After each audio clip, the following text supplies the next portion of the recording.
Praise the lord. నేటి వాగ్దానము, ఆయన సన్నిధిని మీ హృదయములు కుమ్మరించుడి. దేవుడు మనకు ఆశ్రయము. కీర్తనల గ్రంథము 62వ అధ్యాయము 8వ వచనము.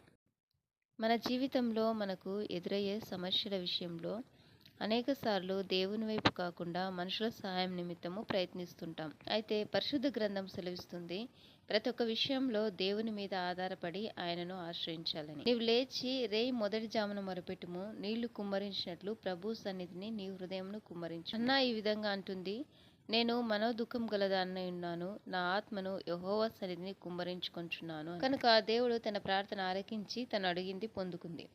ఒక్కొక్కరికి ఒక్కొక్క రకమైన సమస్య ఉండవచ్చు. వాటిని దేవుని ఎదుట ఆయన సన్నిధిలో ప్రార్థించినప్పుడు దేవుడు మన ప్రతి అవసరం తీరుస్తాడు.